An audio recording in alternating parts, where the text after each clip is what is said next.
1, 2, 3 আছে রোজার দিন, 4, 5, 6 রোজা রাখতে কিসের ভয়, 7, 8, 9 খারাপ কাজ আর নয়, 10, 11, 12 5 ওয়াক্ত নামাজ পড়ো।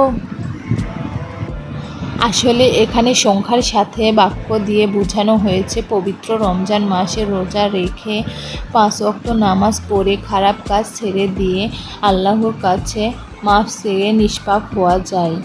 সবাইকে আল্লাহ বোঝার তৌফিক দান করুক। আল্লাহ হাফেজ।